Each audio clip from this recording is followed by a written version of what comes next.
자, 인사하겠습니다. 안녕하십니까? 반갑습니다. 합격을 기원합니다. 감기에 걸려서 미안합니다. 예, 상태가 5년 만에 한번 감기에 걸렸는데 되게 좀 심하게 걸려가지고요. 병원 갔다 왔는데 상태가 아직 좋지는 않습니다. 원래 콧멍멍이 소리 아닌데 잘 관리해서 다음 주에 올게요. 예. 힐커스 학원 찾아주셔서 고맙고요. 어쨌든 간에 내년에 여러분 시험 합격하셔야 되잖아요. 합격에 도움을 드리도록 노력하겠습니다. 저는 강의를 하고 있습니다만 제 이름에 그렇게 관심 없어요. 그러니까 수험생의 합격을 돕는 도구라고 생각을 합니다. 그래서 낮은 자세로 항상 준비하고 노력해서 부족한 법들을 해드리도록 할게요. 그러니까 여기 이제 햇컷에서 강의를 한 지 10년이 됐어요. 10년이 됐는데 그 해마다 보면 수험생 수준도 좀 올라오고 문제도 이전보다 좀 어려워지고 다양해지고 패턴이 많이 바뀝니다. 이게 부동산학개론이 이제 여러분이 과목은 되게 아시고 아실 건데 경제 과목이잖아요. 생물의 경제가. 그러니까 매번 이렇게 패턴이 바뀌는 경우가 있습니다. 그래서 제가 많이 알아서가 아니고 저는 처음부터 많이 알았을 것 같아요. 아니란 얘기예요. 그러니까 여러분도 공부할 때 처음에는 좀 미진하더라도 하나씩 쌓아가게 되면 내년 시험에 좋은 결과가 있을 거라고 생각을 합니다. 그렇게 할 수 있도록 잘 배려해드리고 안내해드리도록 할게요. 혹여라도 공부하시면서 불편함 있으시면 사심 없이 말씀하세요. 제가 늘 받아들일 준비는 되어 있는 거니까 고집이라는 건 없습니다. 그러니까 여러분의 이유와 요구가 다르기 때문에 잘 받아들여서 하나씩 잘 챙겨드리도록 노력하겠습니다. 자료 받으신 거 있죠? 네, 자료 받으신 거 보시면 저는 신관식이라고 합니다. 1차 과목 부동산학개론이고요. 그 과목이 대체 뭔지는 좀 보고 갈게요. 1교시는 공부할 건 아니고 이제 우리가 공부의 방향을 좀 잡고 가는 거니까요. 그러니까 목요일까지 공부하시면서 대부분 법 과목이었잖아요. 그렇습니까? 그러니까 딱 하나 오늘 하는 과목이 법 과목이 아니고 물론 시험 범주 내에는 법도 있긴 합니다만 경제 과목이라고 생각하시면 돼요. 그러니까 이게 부동산이 내게 돈이 되나 안 되나 이 상황에 내게 유리하냐 불리하냐 주로 이런 걸 우리가 공부한다라고 보시면 되겠습니다. 그래서 목차를 외우라는 건 아니고 보고 계신 목차가 총 8편까지 돼 있잖아요. 이 목차는 제가 만든 게 아닙니다. 15회 아마 이게 들어보신 분 있을 거예요.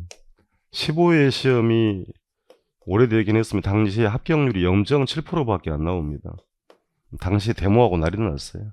왜 그런 거냐면 난이도를 너무 높게 해가지고요. 전국의 토탈 합격자가 1,700만밖에 안 됐습니다. 그러니까 지방에서 버스 타고 올라와서 당시에 건설교통부에 시위하고 데모 이렇게 상황이 좀 시끄러워졌어요. 그래서 이후에 시험 범위를 좀 정해줄게요. 라고 해서 목차를 당시에 건설교통부가 만들어 놓은 거. 지금 국토부라고 하잖아요. 근데 이 목차에 준해서 시험을 내와야 되는데 세월이 많이 흘러버렸잖아요. 그러니까 당시에 공무원들도 다 잊어버리고 출제 교수 다 잊어버린 거예요. 그래서 35회 시험의 경우는 2차 과목이 부동산학개론에 넘어옵니다. 좀 많이 넘어왔어요. 그러니까 이게 경제 과목인데 가끔 법 과목이 넘어오긴 한데 이게 30회 시험이에요. 5년 전에 30회 시험에도 공법 내용, 공법 문제를 4개를 물어봤습니다. 개론 시험에다가. 그럼 공법에서 사실은 쉽게 공부하는 것들인데 1차만 하신 분들은 그럼 물 먹었다는 얘기잖아요. 일부러 이렇게 했다는 얘기입니다. 이제 제가 봐서는 그러니까 시험 끝나고 다시 한번 쭉 한번 검토를 해봤더니요. 출제 교수가 바뀐 거예요. 올해 시험이 35회 시험이. 그러니까 이렇게 추정을 하면 그분을 제가 어떻게 알겠습니까 하면 문제의 패턴을 보면 32, 34회까지가 동일 교수가 낸 문제라고 보여지고요. 그 35회가 바뀌어버린 겁니다. 그럼 이 교수가 냈던 문제가 29, 30, 31회의 문제로 판단이 돼요. 그래서 그때 출제되었던 기출문제를 일부 응용을 하고 바꿔서 다시 나왔다. 그럼 다른 과목은 모를 건데요. 이게 학문 과목이다 보니까 부동산학개론은 여러분 시험에도 29, 30, 31회 문제를 상당수 뽑아와가지고요. 다시 재해석해서 물을 가능성이 있어요. 다만 유의할 건 그러면 이제 올해 35회 문제가 공법 문제가 이렇게 4문제가 나올 거예요. 세법도 하나, 공시법도 이렇게 보기에 따라서는 2문제까지도 물어본 겁니다. 그러니까 1차 하신 분은 좀 답답했던 시험 문제였어요. 당황스러웠다. 그럼 그거 모두 빼다 하더라도요. 기본기만 잘 해주시면 50점, 60점 반대는 큰 어려움은 없습니다. 이게 경제 과목이다 보니까 여러분이 늘 경제 활동을 하시죠. 그렇잖아요. 매일 사 먹고 마시고 다 하잖아요. 경제 활동을 하기 때문에 생활 속에 경험했던 걸 바탕으로 문제를 풀어더라도 40점 밑으로 내려가지 않습니다. 그러니까 우리 중간에 보는 학원에 보서는 본 모의고사 빼고요. 빼고 본 시험에 원서 접수만 하고 공부하지 않고 그냥 시험 보신 분들 상당수 있습니다.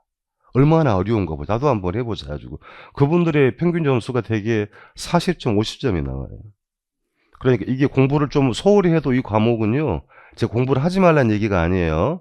그러니까 조금 소홀히 하시더라도 본 시험 가면 40점, 50점 받는 과목이다. 다만 고득점은 좀 쉽지는 않다는 얘기예요. 왜 계산 문제가 좀 있다 보니까. 근데 고득점 따져야 할 이유가 있습니까, 여러분이? 1차 과목이 두 과목이잖아요.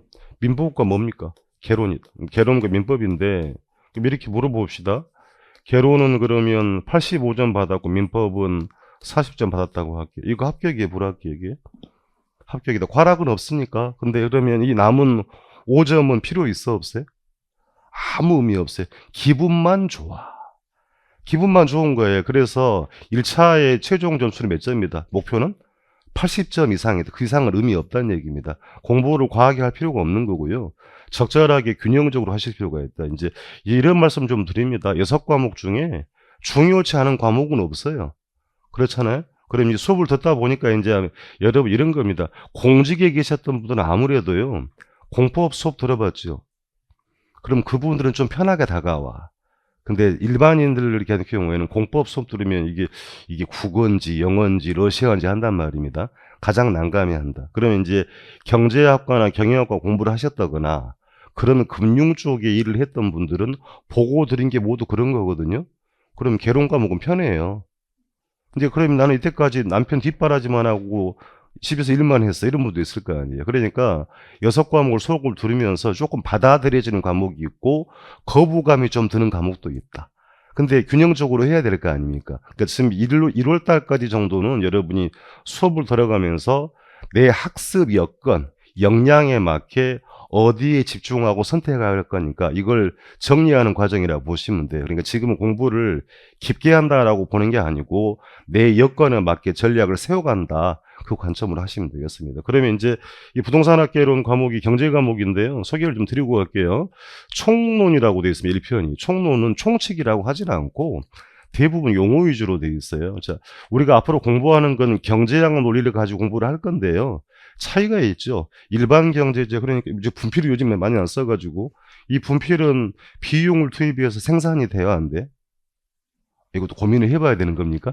만들어낼 수 있잖아요. 그럼 토지를 여러분이 생산해 본 적이 있어 없어요? 아무리 기억을 살려봐도 없습니다. 그러니까 이런 차이예요. 그러니까 부동산 일반 경제제와의 차이점, 용어 위주로 공부를 한다라고 보시면 됩니다. 간단한 내용이고요. 핵심은 여러분 2편이 필표칙이에요. 자료 받으신 거예요. 경제 이론 파트가 가장 중요하다고 보시면 됩니다. 이제 학창 시절에 수요 공급 이론 공부한 적이 있을 것 같아요. 그래프도 만나고 생활 속에 잘 안 쓰는 분수도 좀 써야 되고요. 기울기 이런 걸 만나게 됩니다. 그럼 기본기를 가지고 정리한 게 시장론이고요. 그러면 시장이 뭡니까? 자, 우리 시장을 한번 정의해 볼까요? 어렵게 생각하지 말고 매일 나가는 동네 마트도 뭐다? 시장이고 매일 9시 땡 하고 열리는 증권시장도 시장이잖아요. 그렇습니까? 그럼 수요자, 공급자가 만나서 거래가 이루어지고 가격이 만들어지는 게 뭐다? 시장이다. 그런 결과적으로는요. 2편을 정리를 잘 해줘 3편이 편한 겁니다. 근데 시장이 제대로 움직이지 못할 수도 있는 거잖아요. 그럼 뭔가 문제가 생긴다. 거기에 정부가 개입하는 게 정책론입니다. 그러니까 여기 2편이 논리적 흐름이 계속 연결이 되어 가거든요. 그래서 이제 중간에 모의고사를 보거나 9월 달에 동영 모의고사를 봐서 점수가 안 나오신 분들의 공통점 2편이 정리가 안 된 겁니다. 그러니까 3편, 4편은 점수가 못 따라오는 거예요. 그러니까 3, 4편은 2편을 정리해야 점수가 올라가는 파트입니다. 그러니까 나중에 여러분이 공부해 가시면서 댁에서 그럼 물어볼게요. 그 학원 수업 나오고 내가 집에 가서 공부할 시간이 얼마나 되는지 판단해 보셨어요? 사실은 녹록치 않다. 이게 공부만 하게 놔두질 않잖아요. 1년 내내 공부하는 시간 아닙니다. 본인의 학습 시간을 좀 판단을 해보셔가지고 그 시간에 무슨 과목을 내가 파트를 공부를 해야 할 거니까 전략을 세워야 돼요. 근데 개론은 그 중에 하나가 뭐란 얘기예요? 경제론 파트입니다. 이걸 잘 해주면 2, 3, 4편까지는 문제가 안 됩니다. 그러면 2, 3, 4편 공부한 게 다음 편에 연결이 되느냐? 전혀 또 관계없어요. 그럼 이 5편 투자론과 금융론 파트는 대학교 경영학과 학생들이 공부하는 재무관리 내용입니다. 이 내용수의 80%를 가져와서 시험에 내고 있거든요. 그러니까 우리 수험생들이 가장 불편해하는 게 투자론이에요. 의사 문제도 많다. 그러니까 투자론 별표하셔야 됩니다. 금융론도 별표하시고. 금융이라는 용어는 자금을 끌어오는 조달하는 거고요. 이걸 운용하는 과정인데 여러분 주택 구입할 때 내 돈으로 하기 쉬워 어려워요? 큰 돈이 필요해요. 대출 받았잖아요. 그 과정들이 주택금융론이 되는 겁니다. 그래서 투자론, 금융론을 더 잘 해주셔야 8편 평가론까지 연결이 돼요. 그러니까 2편의 내용이 8편에 또 접목이 되고요. 5, 6편에 공부한 게 8편에 적용이 되기 때문에 감정평가로는 앞의 내용들이 어느 정도 정리가 돼야 내 거로 소화가 된다. 그래서 공부에 순서가 있기 때문에 마구잡이를 하지 말고 이후에 여러분이 3, 4월까지 적어도 5월이 넘어가기 전까지는요. 여기 2편, 5편, 6편에 주력을 하실 필요가 있어요. 저게 단기간에 완성이 안 됩니다. 단기간에 한 번 듣고 별거 아닌 것도 있는데요. 상당한 노력과 시간이 요구되는 게 2편, 5편, 6편인 거니까 이 문제도 상당수 나오거든요. 여기가 여러분이 개론의 관건이다. 그러니까 개론에서 60점 이상 받으시려거든 어디 하자.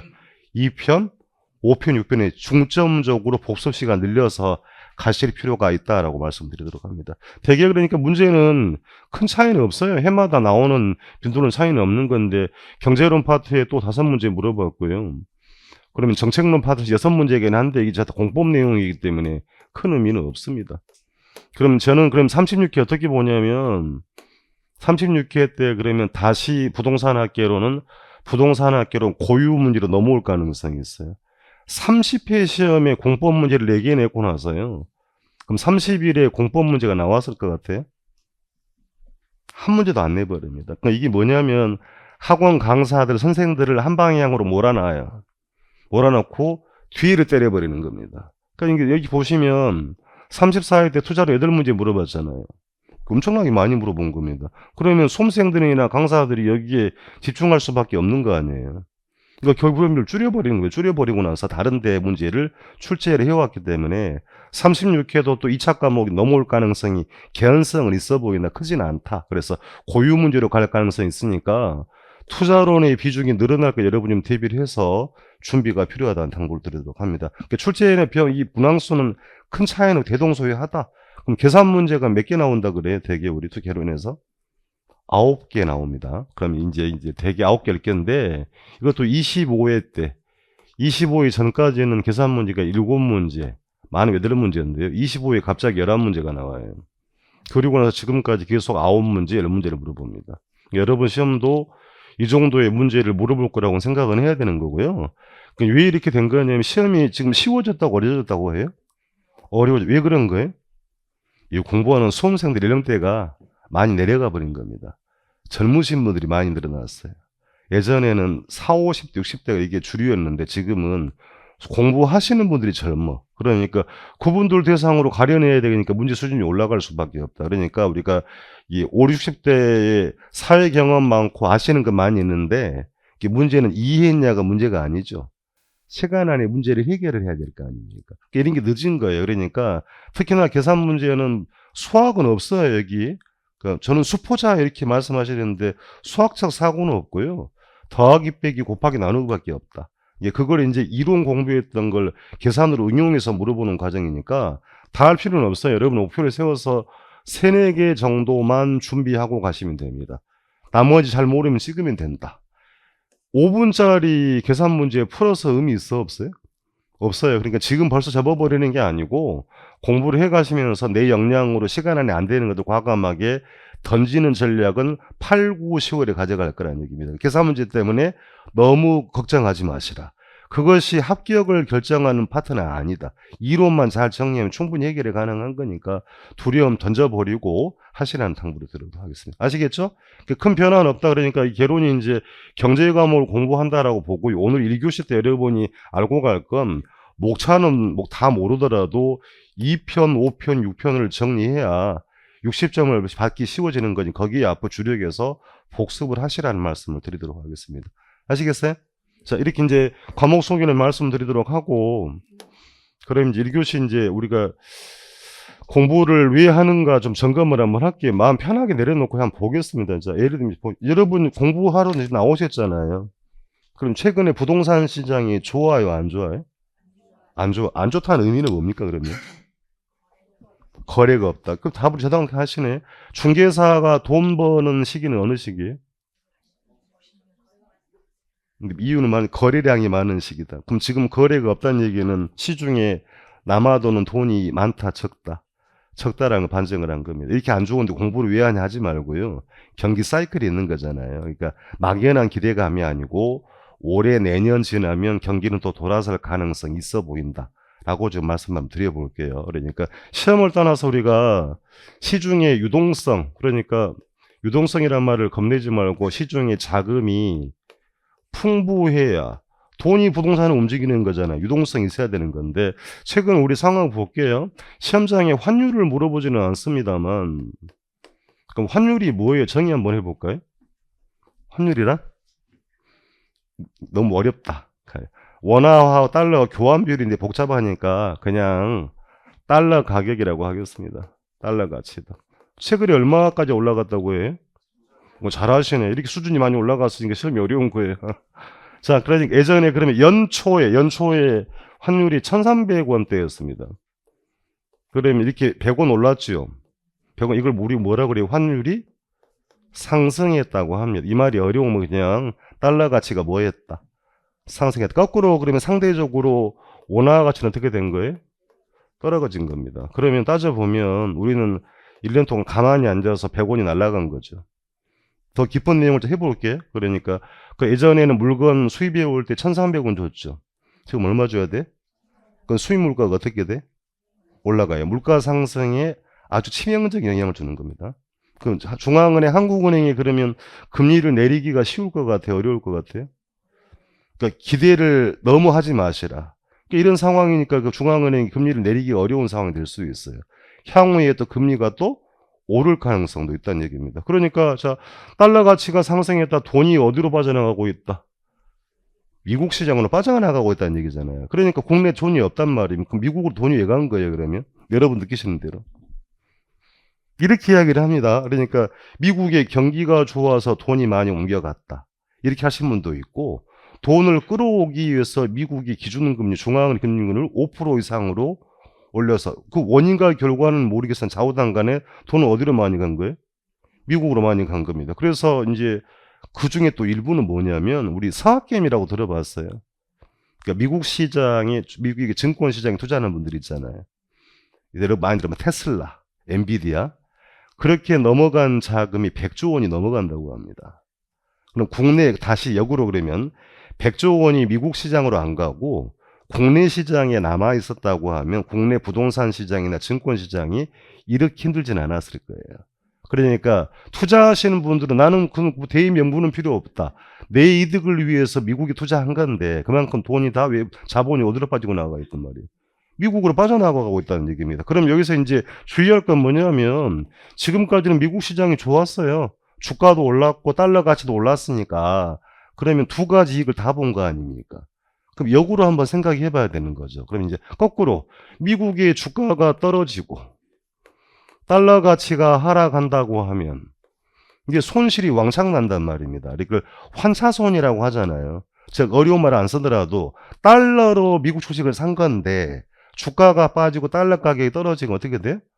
그걸 왕창 손해 보는 겁니다. 우리 그건 생각은 해야 돼요. 그러니까 항상 이렇게 집중 투자가 수익을 벌긴 하는 건데 몰빵하면 다 말아먹을 수 있다. 그럼 왜 이 말씀을 드리는 거냐면 여기서 그러면 1,400원에서 한 단계 더 가서 1,500원 이렇게 가면 어떻게 될 것 같아요? 이 여러분이 환율이 1,400원 가격은 97년 외환위기 때 달러당 얼마나 올라갔어요? 원화가? 2,000원까지 갔습니다. 잠깐 찍고 내려오긴 했어요. 2007년도 글로벌 금융위기 때 1,600원 찍고 내려왔습니다. 그럼 사실은 이 원달러 환율이 1,400원이라는 게 뭐 새로운 트렌드이 보이긴 합니다만 시장에 좋은 영향이다 아니다. 아니다. 그럼 내년 연말에 연초에요. 또 이렇게 가면 국내 증권 시장 한 번 더 내려갑니다. 요즘에 최근에 주식 시장 어때요? 날마다 피바다죠. 돈이 다 빠져나가고 있다는 얘기. 그러니까 추세적으로 이루고 있기 때문에 우리가 이것까지 뭐 이제 판단을 하기는 어렵습니다만 현재 시장에 보시면서 원달러 환율이 이렇게 자꾸 더 올라가면 주가나 부동산 가격은 더 내려갈 가능성도 있다라고 열어놓고 대응을 하시는 게 돈을 안 까마는 방법이에요. 그죠? 몰빵하면 안 된다고 드리는 얘기다. 그러면 거꾸로 이게 다시 환율이 1,300원, 1,200원 내려온다고 하면 역으로 국내 시장에 돈이 들어온다는 얘기죠. 그럼 온기가 생길 수 있다는 얘기입니다. 그래서 왜 이 말씀을 드려보냐. 미국에 새 정부가 들어왔잖아요. 트럼프 정부가. 이전에 바이든 정부는 뭐라고 그랬어요? 공통점은 전부 다 미국 우선주의. 미국의 제조업을 부양 키우고 보고자 우리 국내 삼성, SK 회사들한테 미국에 뭐 하라 그래? 투자하라고 하잖아요. 공장 짓고 설비 투자하라고. 돈이 다 어디로 갔어요? 미국 시장으로. 그러면 이제 그 물건을 해외로 팔아먹어야 될 거 아닙니까? 그렇습니까? 그럼 생각 한번 해보자고. 예전에 중국에는 낮은 임금으로 낮은 원가로 싸게 공급을 했죠. 그럼 미국은 임금이 싸요? 비싸요? 비싸다. 그러면 그 판들었던 상품들이 해외로 팔면 그럼 지금 상태에서 달러 강세 상태에서 가격 경쟁력이 있어요? 없어요? 없어요. 그러면 새 정부 들어서면 아마 이럴 가능성이 있어요. 일부러 달러 가격의 하락을 용인할 가능성이 있습니다. 달러 강세 장을 달러 약세 장으로 바꿀 가능성이. 제가 이걸 왜 말씀드리냐면 여러분 공부한 목표는 잘 세우고 가셔야 돼. 그럼 이런 상황이 되면 국내 시장에 온기가 생길 수 있다는 얘기잖아요. 그렇습니까? 그래서 돈을 벌 시기가 많지 않습니다. 중개사들. 중개사는 거래가 생기에 손이 되는 거잖아요. 그러면 다 지나간 얘기입니다만 2004년도, 2007년도 이때가 가장 공인중개사 자격증이 불이 붙은 시기입니다. 그러니까 하루에 한 달에 3천만 원 수수료 찍은 이런 분들이 굉장히 많았어요. 이후에 2014년, 15년부터라고 보면 되겠습니다. 19년까지. 여기도 마찬가지 중개사들이 또나 깨나 돈을 벌었던 시기에 공통점이 뭐냐면 전부 다 환율이 이렇게 하락하는 국면이었어요. 국내에 돈이 들어왔다는 얘기입니다. 그러니까 이 국면에서는 원달러 환율이 900원도 찍었습니다. 그만큼 외국 자본이 많이 들어왔다는 얘기잖아요. 이 국면에서는 1,000원 찍었어요. 그럼 지금은 얼마라고요? 그러니까 이때에 비하면 부동산 시장이 우호적이진 않다는 얘기잖아요. 그러니까 너무 복잡하게 보지 말고 시장이 안 보이거든. 환율을 좀 보실 필요가 있어요. 저걸 시험에 물어보지는 않은 건데 시장에 돈이 들어와 여러분이 돈을 벌고 그렇게 기회가 될 거 아니에요. 근데 그 국면이 도래할 가능성 2, 3년 안에 분명히 있어 보이는 겁니다. 제가 여러분을 꼬시는 게 아니고요. 제 말이 맞다는 얘기가 아니고 우리가 시장을 앞으로 볼 때 객관적으로 균형적 시각으로 바라볼 필요가 있지 않느냐라는 얘기입니다. 되게 이렇잖아요. 그러니까 주식이나 부동산을 사놓으신 분들은 어떤 생각이 들겠어요? 어서 올라라 올라라. 부정적인 얘기는 안 받아들이려고 합니다. 정부는. 그러면 다 팔아버리고 현금을 보유하신 분들은 뭐 어떤 생각하겠어요? 빨리빨리 내려와라 할 거 아닙니까? 우리 마음대로 희망들 시장이 움직이지는 않다. 그러니까 희망과 기대감은 좋긴 하나 시각을 좀 균형적으로 가져갈 필요가 있다라는 과목이 부동산 학개론이에요. 그러니까 전문가들 말 다 틀리고 왔잖아요. 2023년도에 경기 침체가 온다. 8, 90%가 이렇게 했습니다. 그러니까 이게 뭘 말하는 거냐면 모두가 그렇게 된다라고 전망을 할 때는 시장이 오히려 반대로 가는 경향이 있다는 얘기예요. 그래서 누구 말을 믿고 투자하는 문제가 아니고 여러분이 준비하고 시각을 잡고 가셔야 휘둘리지 않는다는 말씀드리도록 합니다. 그러니까 저보다 아는 분들이 굉장히 많다. 근데 시장은 여러분 이런 걸 좀 보고 우리가 관심을 갖고 가져가야만 돈 까먹지 않는다는 얘기입니다. 공부 잘해서 자격증 취득했는데 무리하게 투자하면 어떻게 되겠어요? 또 리스크온이 된단 말입니다. 이제 그런 걸 줄이주고자 하는 거니까 내년에 어쨌든 저는 개인적으로 보면 내년 25년, 26년이 경기의 큰 경고점이 될 가능성이 있지 않느냐 생각이 됩니다. 정부 정책도 중요한 건데 사실은 돈이 들어와야 되잖아요. 돈이 들어와야 부동산 시장이 움직이는 거니까 그런 좋은 기회를 잘 살려서 갈 필요가 있지 않느냐는 얘기입니다. 그래서 꼭 합격해야 돼요. 그러니까 어느 시대 지나 보면 가격은 이만큼 또 올라가 있단 말입니다. 그럼 또 늦단 말이에요. 그러니까 요때 불 붙어가지고 오는데 이때 끝물 잡으시면 더 했을 거예요. 너무 또 힘들었단 말입니다. 1년 내내 이게 계속해서 경기가 좋은 건 아니고 사이클이 돌아가는 거니까 그러니까 적어도 이런 걸 하면 안 되죠. 여기에서 사고 여기서 팔고 이러면 안 되잖아요. 지나고 나면 항상 우리가 그러고 있더라는 얘기입니다. 그럼 너는 잘하냐고요? 제가 잘하면 여기 있겠어요? 똑같아요. 그만큼 어렵다는 걸 반증을 하고 있기 때문에 이게 저기 중개 사는데 무슨 관계가 있냐 할 문제가 아니고 여러분 삶과 자산에 모두 영향이 주기 때문에 관심을 갖고 해주시라는 말씀을 드리도록 하겠습니다. 아시겠죠? 그러니까 제가 말이 정답이라는 게 아니고요. 시장을 늘 관심을 갖고 하셔야만 공부에 더 플러스 요인이 있지 않느냐라고 말씀드리도록 합니다. 그래서 가볍게 말씀을 드려봤고요. 제가 뭐 전망을 한 건 아니고 공부의 중요성을 말씀드려본 겁니다. 그래서 결혼 공부는요. 이게 가볍게 언급을 할게요. 첫 번째 공부하는 기초 용어입니다. 이게 용어의 정리가 안 돼 있으면 공부가 못 풀어가요. 그러니까 우리가 생활에 쓰는 용어가 있고요. 시험에 쓰는 용어가 있거든요. 가볍게 듣고 갈게요. 자, 그러면 이제 이렇게 봅시다. 대출자라는 용어가 또 나올 거고요. 앞으로 공부할 때. 차입자가 나올 건데요. 이게 결론부터 이거 두 개 동의할까 아닐까요? 뉴스 보도를 저들어보면 가끔 앵커들이 이렇게 합니다. 대출금리가 올라가니까 변동금리로 대출받은 대출자 이자 부담이 많아질 거로 보입니다. 이런 멘트를 들어본 적 있죠. 뉴스 앵커가 말하는 대출자는 누구를 말하는 거예요? 돈을 빌린 사람이란 얘기입니다. 이렇게 알고 가시면 안 돼요. 시험에서는 대출자는 대출기관입니다. 금융기관 은행이고요. 여러분은 누가 된다 그러면 차입자라는 얘기입니다. 그러니까 용어를 시험에 물어본 건 아닌데 생활에서는 용어와 달라요. 구분하고 가는 겁니다. 앞으로 대출자를 누구랑 대출기관. 그럼 빌린 사람은 차입자. 그럼 원금이자를 갚아야 할 의무가 있으니까 여러분은 채무자가 되는 거죠. 원금이자 받을 권리인 사람 뭐라고 합니다. 채권. 이게 법률 용어가 되겠습니다. 부채라는 건 뭡니까? 빚이죠. 빚이잖아요. 빌려온 돈입니다. 그러면 이제 앞으로 공부를 하게 될 건데 부채 서비스액이라는 용어도 나옵니다. 이게 우리나라 말이 아니고요. 미국 원서를 그대로 베껴왔어요. 데빗 서비스를 이렇게 바꿔서 써놓은 겁니다. 한글로 뭐라고 부채 서비스 동의할까 아닐까요? 동의어 아닙니다. 그럼 빌려온 돈이고요.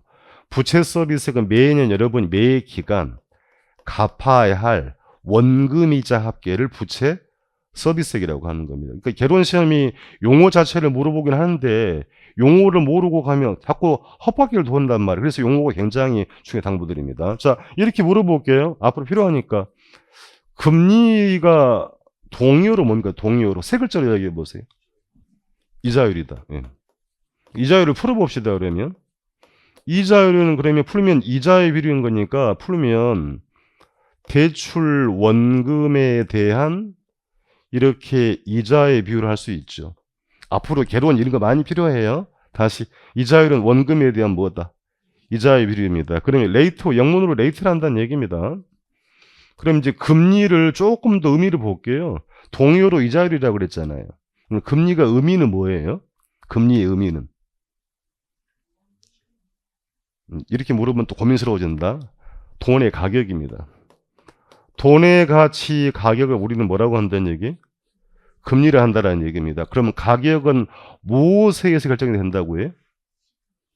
시장, 뭐에 의해서? 이제 정리하시다 앞으로. 수요와 공급. 모든 자산, 모든 상품 가격은 수요와 공급입니다. 그러니까 자금 수요가 많아지면 금리는 어떻게 되겠어요? 올라요. 자금 공급이 많아지면 금리는 이제 이런 거 공부를 하겠단 말입니다. 그러면 그 금리라는 게 두 가지 금리가 나와요. 중앙은행이 결정하는 금리를 우리 뭐라고 합니까? 기준금리. 한국은행이 정하는 금리는 기준금리라고 하는 거고요. 시장의 수요 공급이 만들어지는 금리는 시장금리라고 한다는 얘기입니다. 그러니까 시험장에서 묻는 금리가 많은데 언급을 한다는 얘기잖아요. 그러니까 그럼 최근에 우리가 한국은행이 금리를 내렸어요? 올렸어요?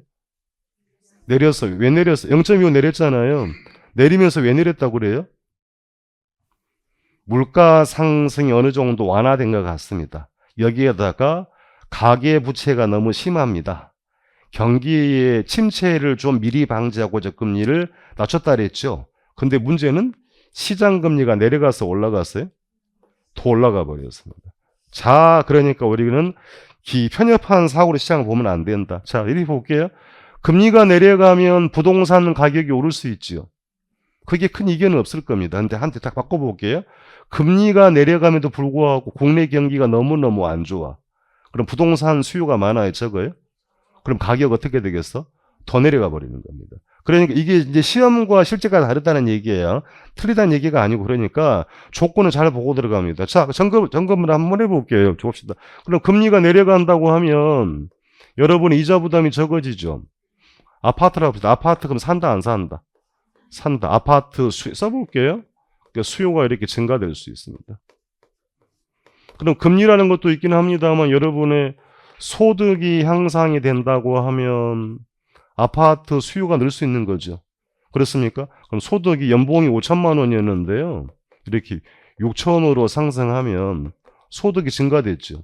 그렇습니까? 그럼 1,000만 원 늘어났네? 그럼 아파트 수요가 어떻게 늘어납니까? 1,000만 원 가지고 아파트를 어떻게 사지? 이게 아니고요. 소득이 늘어났다는 얘기는 미래에 발생할 소득을 현재로 당겨와서 대출을 일으키겠다는 얘기입니다. 다시 그러니까 장래 소득을 현재로 가져와서 뭘 일으키겠다? 대출을. 그러니까 금리를 물어본단 말입니다. 그러니까 자, 그래서 소득이 증가되면 수요가 늘어날 수 있다. 그럼 해보겠습니다. 그러면 아파트 수요가 늘면 그래프 안 그리고 해볼게요. 앞으로 가격은 풀어야겠습니다. 가격은 오를까요, 내릴까요? 또 고민스러워지는 거니까. 코로나 터져가지고 마스크 많이 필요했죠. 너나 나나 모두 마스크 사려 했지요. 마스크 수요가 늘어났지요. 마스크 가격이 어떻게 됐어요? 올랐어요. 똑같아요. 그러니까 아파트 가격 오릅니다.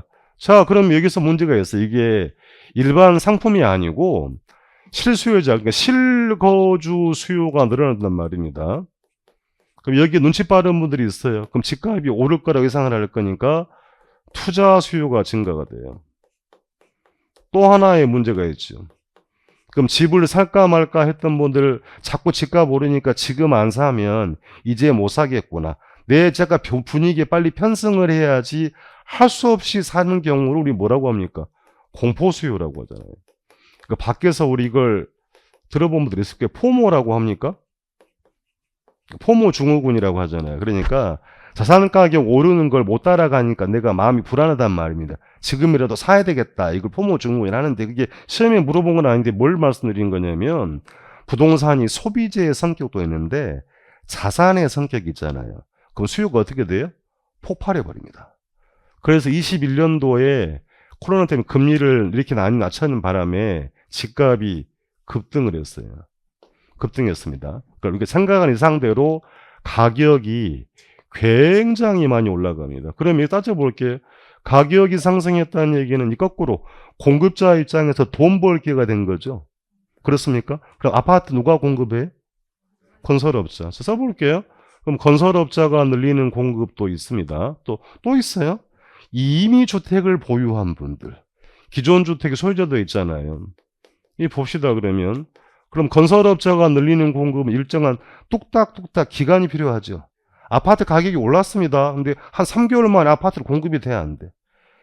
사업 구상하고 택지 개발하고 공급하는 대개 몇 년 걸린다고 그러면 최소? 적어도 6, 7년은 걸려요. 사업 구상해가지고 마지막 할 때까지. 그러면 제때 공급이 된다 안 된다. 그러면 가격이 어떻게 될 것 같아요? 공급이 적시에 늘어났다고 하면 가격은 내려왔겠죠. 근데 공급이 적시에 늘어나 못 늘어나요? 그럼 가격 어떻게 돼? 더 크게 올라간 겁니다. 이게 또 문제가 있어요. 이미 주택을 보유한 분들은 집값이 올랐네. 기분이가 좋아 안 좋아? 기분이가 너무너무 좋아. 그럼 집을 팔려고 내놓은 분도 있겠습니다만 대부분 어떻게 생각해? 더 비싸게 팔려고 합니다. 그럼 어떻게 돼? 매물을 걷어들여 버린단 말입니다. 그러면 그 공급이 뭐하고 했던 얘기예요? 감소하고. 그럼 가격 어떻게 될까요? 더 올라갑니다. 그래서 우리가 공부하는 부동산 시장이 합리적 시장이 아니에요. 가격 오를 때 더 오르는 문제가 떨어질 때는 덜어 내려가는 문제가 있단 말입니다. 이렇게 된 상태에서 여기서 비끌영끌 끝물 타신 분들 어떻게 됐냐고요. 경매로 넘어가 온 상황이라는 얘기입니다. 이게 사이클이 자꾸 반복이 되고 있다는 얘기인데 항상 그 사이클에 당하면 안 된다고 드리는 얘기예요. 그러니까 어쨌든 간에 저는 개인적으로 보면 이렇게 지나와서 침체 국면 어느 정도 접어들어 보입니다. 그러면 겁내고 공부하지 말자가 아니고 준비를 잘 해야만 여러분이 경기 상승이 될 때 먹을 게 있을 거 아니에요. 그죠? 그래서 비관적으로, 낙관적으로 보라는 얘기가 아니고 우리가 시장을 종합적으로 보고 이렇게 이런 것처럼 잡아가지고 사신 분들 얼마나 마음이 아팠겠냐 말입니다. 그러니까 집값이 오르면 다 기분이 좋아요? 물어볼게요. 우리 여기 언니. 집값 오르면 기분 좋아, 안 좋아? 안 좋아요? 왜 안 좋아, 그러면? 평화로웠으면 좋겠어. 상가가 많이 있답니다. 여기에 물으면 집값 오르면 좋아, 안 좋아요? 본인한테 물어보는 거예요. 안 좋아? 자, 그러니까 이게 두 가지란 얘기예요. 가격이 급등해버리면 가지고 있던 분들은 더 많은 부를 얻은 거죠. 그렇습니까? 사려는 사람은 더 높은 가격을 부담을 해야 돼요. 소비량도 어떻게 돼요? 줄어들어요. 그러니까 경제가 성장한다, 가격이 오른다고 해서 모두가 행복한 거 아니란 말입니다. 우리는 이렇게 가격이 떨어지고 불행할 때 같이 불행해지면 안 돼. 그래서 공부가 필요한 거죠. 당부를 드리는 거예요. 그러니까 이게 정답이 있긴 아닌데 앞으로 우리가 공부할 게 전부 좀 이런 내용이란 말입니다. 일반 경제론을 가지고 부동산에 접목을 해봤는데 차이가 분명히 있는 거예요. 가격이 오를 때 뭐하고 더 오르고 떨어질 때는 더 떨어진다 라는 측면이 있는 것인 거니 그런 상황을 우리가 잘 고려해서 준비를 하자라고 말씀드리도록 합니다. 장황한 좀 말씀을 좀 드렸어요. 그러니까 이제 공부의 흐름을 잡고자 말씀드린 거니까 결혼은 앞으로 이런 거 가지고 공부한다라고 보시면 되겠습니다. 그래서 시험도 시험인데 관심 가지시라 그랬어요. 아주 세세한 거 모르더라도 적어도 시장에 돈이 들어올 가능성이 있느냐 빠져나가느냐 환율이 앞으로 더 올라간다면 어떻게 된다. 우리 다 죽는 겁니다. 달러를 보유한 분도 어떻게 될까? 표정 관리해야지. 기분이가 너무 좋아할 거 아니에요. 그럴 거 아닙니까? 이게 동전이 양면이기 때문에 늘 우리가 준비하고 몰빵치지 말고 현금을 잘 쌓아두고 계셔야만 결정적 시기에 가격이 이렇게 떨어졌으면 사고 싶은데 문제는 뭔데? 그때 가면 돈이 없단 말이에요. 이게 문제라는 거잖아요. 그럼 여러분이 느끼는 삼성전자 주가가 얼마가 돼요 지금? 5만 원 이하로 내려왔단 말이면 사고 싶죠? 안 사고 싶어요? 사고 싶은 가격이야. 근데 돈이 없다. 다 물려있단 말이에요. 그러니까 이 상황이 반복되면 아니 되는 것이다. 과목의 중요성이 더 있다고 보시면 되겠습니다. 제가 완벽하게 아는 건 아닌데 늘 연구하고 준비하고 해서 조금이라도 도움을 좀 드려보도록 할게요. 이게 그 강사는 저는 이렇게 생각을 합니다. 학습 능력이 뛰어나신 분들은 강사가 대충 가르쳐도요. 좋은 점수 받아요. 32회 때 저희 광고에 보면 100점 맞으신 분이 있어요. 결혼 100점. 그럼 제가 잘 가르친 거예요? 아니에요. 이분이 학습 능력이 높은 거예요. 역량이 뛰어난 겁니다. 그러니까 능력 뛰어나신 분들은 제가 대충 하더라도 좋은 점수 나온다. 강사가 존재하는 이유는 좀 버벅거리신 분들, 아무리 힘들어 하신 분들을 끄집어 올리고자 하는 것이니까 혹여라도 우리 저거 다 아는 건데 저는 건 하지 좀 말지 이러지 마시고 여러분 오늘 공부 나오시는 게 이제 다 처음 시작한다라는 마음으로 제가 지도를 해드릴 거니까 우리를 무시하네 이런 말씀을 안 했으면 좋겠어요. 가끔 있으시더라고요. 하나씩 해드리면 자식이 우리를 무시하네 정도 아는데 그건 아닙니다. 그러니까 여기 계신 분들이 연령대도 굉장히 다양하고요. 오래됐다 보니까 여기 직업도 굉장히 다양해요. 불과 2, 3년 전에는 항공사 직원들 또 많았고요. 그리고 이제 음악 하시는 분들, 예술 하시는 분도 있고 가끔 외환들도 막 있고 그러더라고요. 공무원들. 그래서 다양한 계층이기 때문에 이와 육을 대가 받아들이기 쉽지는 않습니다만 잘 준비해서 합격 점수에 꼭 보탬이 되는 부동산 학개론이 되겠습니다. 아시겠죠? 그렇게 말씀드리도록 하고 우리가 부족한 거 잘 준비해서 다음 주에 또 올게요. 그래서 여기 궁금한 거 있으시면 물어봐도 관계없습니다. 궁금한 거 있으시면. 궁금한 게 없어요. 예. 그래서 이 안내 받으신 거 있죠? 저기 보시면 이제 한번 여러분 읽어보시면 되고 공부 어떻게 해가시라고 제시해드리는 거고요. 4페이지 보시면 목차 있습니다. 4페이지에 수업 계획 볼게요. 입문과정인데 책 내용을 다 하지는 않고 4페이지에 4주차로 할 거니까 거기에 맞춰서만 진행을 할 겁니다. 그래서 뼈대를 잡는 과정이라고 보시면 되고 예습은 필요 없습니다. 그러니까 과목 이런 걸 공부한다라고 가벼운 마음으로 즐겨주시면 되고 이제 여러분이 이제 차근차근 해갈 건 뭐냐면 학원 수업 끝나고 내 공부할 시간이 확보가 돼야 돼. 그 가용 시간이 얼마나 되는지를 정리가 필요합니다. 그럼 그 시간에 나는 민법이 너무너무 어려워요 하면 뭘 봐야 되고, 민법 봐야 되고, 나는 공법은 전혀 못 알아듣게 어떻게 하셔야 돼요? 봐야 된다는 얘기입니다. 그러니까 그 시간대를 확보해서 무엇을 공부할 건지 계획을 세워가는 과정이라고 보시면 되겠습니다. 아시겠죠? 예, 그렇게 말씀드리도록 하고 쉬었다가 책 가지고 수업 진행하도록 할게요. 예.